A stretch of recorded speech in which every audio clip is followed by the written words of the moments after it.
My channel Mauri Guru. Friends, बहुत ही important video है क्योंकि जो बच्चे नीट 2026 की प्रिपरेशन करने जा रहे हैं, बहुत सारे बच्चों का ये सवाल है कि सर नीट का एडमिट कार्ड अभी तक नहीं आया। नीट के एडमिट कार्ड से रिलेटेड बहुत सारे डाउट होते हैं बच्चों के दिमाग में, जो कि हर साल होते हैं। उसके बारे में बात करेंगे। अगर कुछ गलतियां कर लेते हैं आप, तो वो गलतियां सुधारेंगे कैसे, क्या ऑप्शंस बचता है, क्योंकि नीट का जो एडमिट कार्ड आएगा वो एग्ज़ाम से कुछ ही दिन पहले आता है। कब आएगा ये हम बात करेंगे, और उस ड्यूरेशन में आप एडमिट कार्ड की गलतियों को कैसे सुधारेंगे। सबसे ज़्यादा ज़रूरी बात यही है, क्योंकि अल्टीमेटली एडमिट कार्ड जो है वो आपका मैच किया जाता है ड्यूरिंग काउंसलिंग। काउंसलिंग में जो डिटेल्स होती हैं वही एडमिट कार्ड में आपकी रिफ्लेक्ट होनी चाहिए, क्योंकि आपने उसी एडमिट कार्ड के बेस पे एग्ज़ाम को दिया है। तो कौन कौन सी गलतियाँ हैं जो सुधारने योग्य, मीन्स जिनको सुधारना बहुत ही मैंडेटरी है, अगर आपने कर दी है, ये बात करेंगे। और कौन सी गलतियां हैं जो आप अवॉइड कर सकते हैं, मीन्स वो ज़्यादा आपको प्रॉब्लमेटिक नहीं रहेंगी। तो पूरा इस वीडियो में हम बात करेंगे। जहाँ तक नीट के एडमिट कार्ड की बात है, आप लोगों को नीट का इंटीमेशन स्लिप जो होती है एग्ज़ाम सेंटर, वो आपको मिल चुका है। मीन्स इस समय आपको ये इन्फॉर्मेशन है कि आपका कहाँ और कैसे एग्ज़ाम होगा, किस डेट को होगा, ये सारी इन्फॉर्मेशन आपको है। अभी आपको बेसिक डिटेल, एक्चुअल में जो डिटेल्स सिटी इंटीमेशन स्लिप में है एग्ज़ाम सिटी में, ठीक वही डिटेल्स आपको एडमिट कार्ड में भी दिखेंगी। कुछ एक डिटेल एक्स्ट्रा उसमें ऐड होती हैं।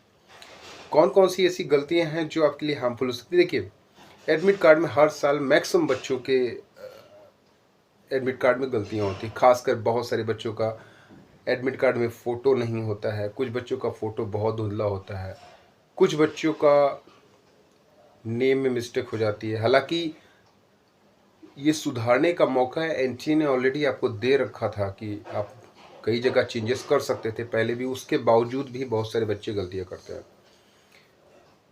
एक्चुअल में सबसे ज़्यादा इम्पोर्टेंट चीज़ जो होती है, जो कि आपके कैरियर के लिए, जो आपकी काउंसलिंग के लिए सबसे ज़्यादा इम्पोर्टेंट होती है, वो होती है कैटेगरी।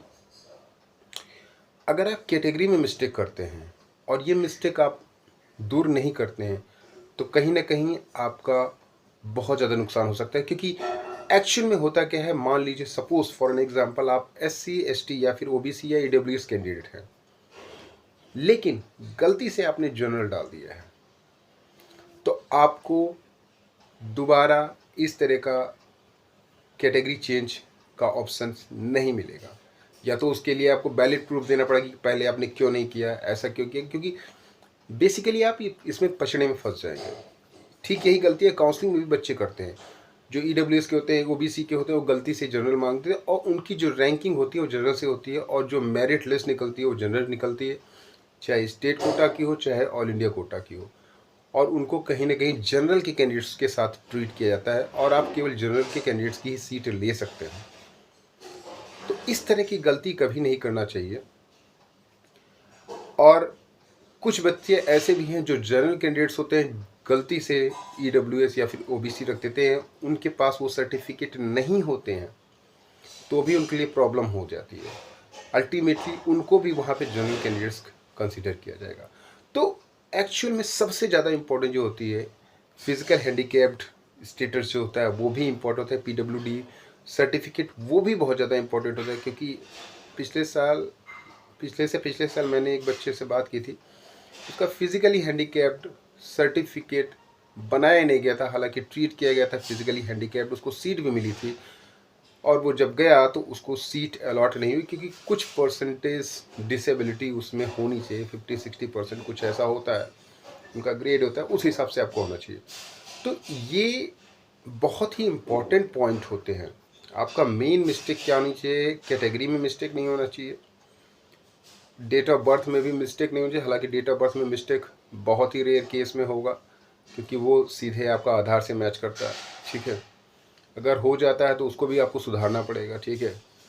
और नाम में, फादर नेम में, मदर नेम में, सर नेम में, ये सब मिस्टेक हो सकती है, काफ़ी इसमें मिस्टेक बच्चों के साथ हो भी जाती है। स्कूल नेम में ये है वो है, तो यहाँ पे उतना आप नहीं करेंगे। अगर आपका एडमिट कार्ड में कुछ भी गलती होती है, तो आप जो आपने देखा होगा, एक फाइनल सबमिशन पेज का जो पेज है वो आप डाउनलोड करेंगे, उसके साथ एडमिट कार्ड डाउनलोड करेंगे, जो गलतियाँ हैं उसको करेंगे, और एनटीए एक ईमेल प्रोवाइड करता है, उस ईमेल एड्रेस पे आप उसको सेंड कर देंगे, तो आपकी गलती यहाँ पे सुधार का एडमिट कार्ड आ सकता है। अगर फिर भी नहीं आता है तो जहाँ पे जो गलती आपने की है उसका वैलिड ओरिजिनल प्रूफ लेके आप एग्ज़ाम सेंटर में विज़िट करेंगे, तभी आपका कुछ काम हो सकता है, क्योंकि इतने कम समय में आपको नहीं होता। और जहाँ तक एडमिट कार्ड की बात है, एडमिट कार्ड आपका लास्ट वीक ऑफ अप्रैल में आ सकता है, मीन्स 27-28 के बाद 5 दिन पहले आता है,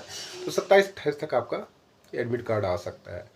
तो 4-5 दिन का टाइम मिलता है, उसमें आप जो भी गलतियाँ करते हैं वो आप वहाँ पे देख सकते हैं। वैसे मैक्सिमम जो डिटेल्स आपको एग्ज़ाम सिटी सेंटर में है वही देखने को मिलेंगी एडमिट कार्ड में।